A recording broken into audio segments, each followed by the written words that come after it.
Hello students, welcome to my channel. आज हम लोग पढ़ने जा रहे हैं एलएलबी का 5 ईयर।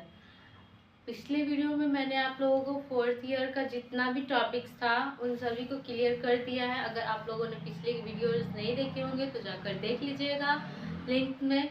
और मैं बता दूं कि ये 5 ईयर जो है हमारा, इसका जो जितना भी टॉपिक रहेगा ये सभी वो स्टूडेंट्स के लिए रहेगा जो कि लॉयर मतलब जो वकालत का तैयारी कर रहे हैं। इसमें देखिए 4 ईयर तक पढ़ाया जाता है। 5 ईयर में पहला टॉपिक है आप लोगों का ड्राफ्टिंग, प्लीडिंग और कन्वेंसिंग।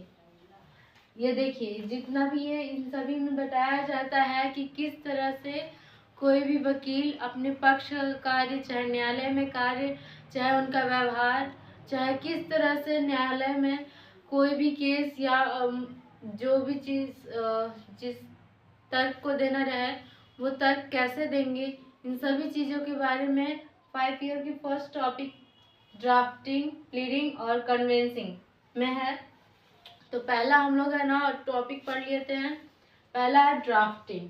ड्राफ्टिंग में क्या है तो मसौदा तैयार करना। मसौदा तैयार करना कैसे रहता है, इसमें जो मसौदा तैयार करना रहता है इसमें कानूनी दस्तावेज कैसे तैयार होते हैं, उसमें क्या क्या चीज़ लगते हैं, किस तरह से तैयार करें कि हमारा जो दस्तावेज है वो सबसे बढ़िया दिखे, सबसे मजबूत रहे।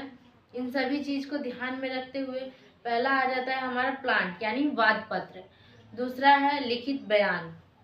कोई भी दूसरा व्यक्ति अगले व्यक्ति से जो हम बयान ले रहे हैं उस केस को लेकर, तो उसका कोई लिखित बयान चाहिए जिससे हमारा जो केस रहे वो ज़्यादा मजबूत रहे। फिर तीसरा है नोटिस। चौथा है हल्फनामा।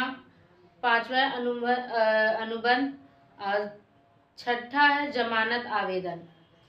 इन सभी चीज़ों को रखते हुए में ही हमारा केस जो रहे, चाहे हमारा बेल कराने का रहे, जमानत कराने का रहे या फिर किसी के ऊपर केस किए उसके लिए रहे, ये सभी चीज़ जरूरी रहती हैं जिससे कि हमारा जो दस्तावेज रहे वो पूर्ण रूप से कंप्लीट रहे और सबसे बढ़िया दिखे। इसका उद्देश्य एक ही है कि कानून के अनुसार सही भाषा में प्रारूप में दस्तावेज तैयार करना सीखना। अब आ जाते हैं, ये तो हमारा इतना ही था, ये तो खत्म होता है। दूसरा है प्लीडिंग। प्लीडिंग में क्या होता है कि इसमें न्याय का पक्ष रखना रहता है। तो न्याय के पक्ष में इसमें न्याय के पक्ष में कैसे रखा जाता है, अदालत में अपना पक्ष लिखित रूप से प्रस्तुत करना रहता है ताकि वो हमारे पक्ष से रहे। ऐसे तो कोई पक्षपात नहीं होता है, लेकिन हमारे पक्ष से रहे। लिखित देंगे तो वो ज़्यादा आप पे ध्यान देगा। इसका मुख्यतः जो ये है तो कोड ऑफ सिविल प्रोड्यूस, ये 1908 के तहत है जो कि सीपीसी के ऑर्डर 6 में वर्णित किया गया है इसको। इसमें मुख्य प्लीडिंग क्या क्या होती है, तो पहला होता है वादी का दावा और दूसरा है प्रतिवादी का उत्तर। यानी जो हमारे तरफ का है, हमारे पक्ष का है, उसके बारे में जो भी हम बयान लिखे उसका दावा करना। और जो प्रति व्यक्ति यानी दूसरे पक्ष से है, जो हमारे ऊपर झूठा आरोप लगा रहा है या फिर हमारे बात को झुठला रहा है, झूठा बता रहा है, तो उसका उत्तर देना। इसका उद्देश्य एक ही है कि तथ्यों को स्पष्ट और संक्षिप्त रूप में रखना बिना अनावश्यक विवरण के।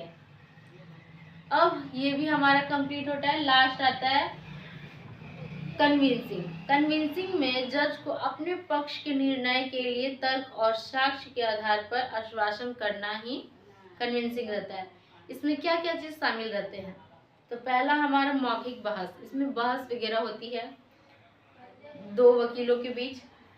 और दूसरा है कानूनी धाराओं का सही प्रयोग। जो कानून की जितने भी धाराएं लिखी गई हैं या अनुच्छेद हैं उन सभी का सही रूप से सही जगह पर सही निर्णय के साथ उसका उपयोग किया जाए। तीसरा है पूर्ण निर्णय का हवाला देना। तो मतलब ज़्यादा कुछ नहीं था, आप लोगों को समझ में आ ही गया होगा। इसका उद्देश्य यही है कि तर्क शक्ति विकसित करना। जो हमारा तर्क शक्ति है वो कितना बढ़िया से बढ़िया ज़्यादा विकसित हुआ है, यही सभी चीज़ को समझना रहता है। आई होप आप लोगों को समझ में आ गया होगा। आज का वीडियो ज़्यादा मुश्किल नहीं था, केवल ये तीनों चीज़ को ध्यान में रखना है, आप वकील बनने के लिए काफ़ी रहेंगे। तो मिलते हैं नेक्स्ट वीडियो में नेक्स्ट टॉपिक के साथ, तब तक के लिए थैंक्स।